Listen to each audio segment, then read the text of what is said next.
Yo, what's up? It's your boy Sean Hyme, and today I'm going to be talking about how, not just confidence, but also facing facing a lot of resistance in life. And I feel like this topic is heavily not talked about because I believe that, society has kind of told us that every single time that we face a resistance or any type of problem, that there's no necessary solution to it, but we just had to let it be. I think that with confidence, you have to have that self belief in order to, fulfill yourself enough to believe in yourself that you can, go forth and take that action, or you can endure pain, you can endure suffering, you can endure, basically bad stuff, bad shit.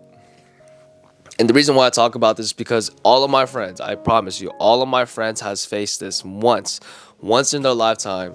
And that it's funny that I talk about this because you don't have to be an entrepreneur to go through this. You could just be anyone. You can literally be anyone.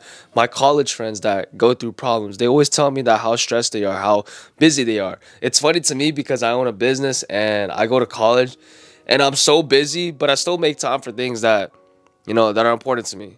I guess not necessarily everyone has that type of time, or I don't know, but that's just how I am. I'm very focused on my goals and, what I can do per se to, accomplish that. So, it's our demeanor and how we work on things, but it's also like I have the confidence enough that, hey, if I can struggle for 3 years and get my bachelor's and also make a business on the side, make money, hey, I'm perfectly fine. I'm good with that. I'm happy with that. I'm sustainable with that, and I can make things happen. And not a lot of people have that type of mindset just because, it's kind of hard. It's kind of hard to understand that most people aren't willing to go through sacrifices. They like to stay complacent and comfortable and, jaded, because as soon as we get older and older and older, we have this wisdom or knowledge that, we don't have time. We don't have time. I believe everyone has time. Even when you're 40, you still have time. But, the pressures of being at 40 is much higher than being at 20. Because when you're 40, you might have kids, you have certain life experiences that happen. Basically your life catches up, is what I'm saying. You're older, you might be in physical pain, but when you're younger, you have all this drive, you have this ambition, you have all these goals laid out for you, and you have your path set from God or whoever you believe in. You have this path set from God, and that it's linear. When you steer away from God's path, basically he's just going to laugh at you. And basically, when you make your own path without God, you're going to go in a different direction, a different trajectory, to where you are self-fulfilled by, other things, when really that's not what you want. What you want is a focused goal, a focused, path laid out in front of you, guided by someone, guided by the universe, guided by God, whoever you believe in. That's what I truly believe in, because I asked God this yesterday. I was like, hey, because I'm just gonna give you a personal example. So I've been wanting to get at this girl, right? And I'm gonna keep this as vulnerable as possible because people are gonna laugh at me, and I don't care. But I was talking to this girl for about a month. We planned hangouts. We planned out like not like double dates, but like, hangouts with my best friends. And every single time, she's either flaked on me last minute or something magically comes up. And the only reason why I bring this up is because it made me realize, I was like, okay, it's cool if it happens once, right? It's cool, I let it slide. But if it happens 2 to 3 more times, which it did, like the second time, oh, something came up, my friends had this, I'm like, okay, it's fine. I gave her one more chance. It was yesterday that we were supposed to hang out, right? Something last minute came up. I was like, okay, we planned this for a week before. I was like pretty much set up. I had everything like going on for me, and this is the day that I allocated time for you. Like, I think you're an important person in my life, and she just bluffed it. Like, you know what? I don't like Sean like that. I don't like Sean like that. I was like, okay.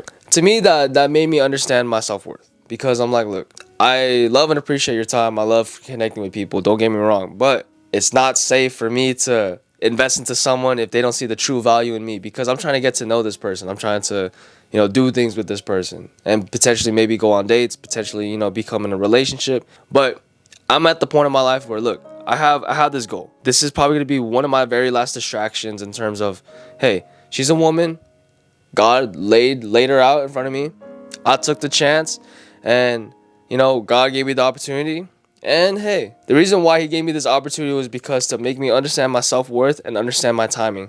Because I feel like she's a good friend, don't get me wrong, but I feel like this isn't at the point where she's comfortable. So it's all good. And I had to let her go. And like, I'm not saying I cut her off, but it's just, I'm not going to invest my time into something that isn't going to, not just me helping her, but she's not going to help me, in any type of way. Like, she isn't bettering me, is what I'm saying. Every single time I put time into that, I guess friendship, it doesn't necessarily go anywhere. It doesn't, and that's the thing. Some people place their time and efforts into things that don't even benefit them. Not just like in terms of money. I'm not talking about money. I'm in terms of like social aspect life, personal growth, self-improvement. Like, people actually do this. And that's why I don't necessarily believe in hookup culture. Hookup culture to me is like terrible. Temporary dopamine, temporary like testosterone just to let loose for one night, and then what? You know what I'm saying? We're all here to get better. Trust me on that. Trust my judgment, because I'm not saying I'm telling the truth, but that's what I actually believe in. If you get better every single day, like me, I was tired. I was tired from last night. I was doing karaoke. I had a good day. I made like a $1,500 day selling on Amazon and selling on Walmart. But I am pretty much tired from the actions I did last night. So now I know, hey, today just focus on all your work. If anything happens to you, it happens. And now I'm at the point where God will literally give me the woman that was sent from Him. He gave me one already. It's fine. He'll give me another one. Just because He knows what's best for me. And I'm going to trust His judgment. I'm going to trust the universe's judgment.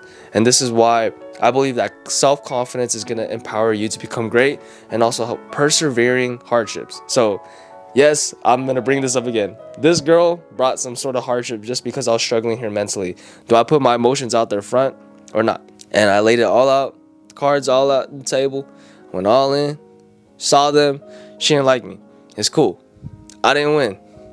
But what I did win was my time, my efforts, and my self-love. So keep doing what you gotta do, and keep loving yourself to the fullest extent, because no one's here necessarily to tell you this, but love yourself to the point where anyone's judgment besides God isn't going to affect you. And that is really important to understand.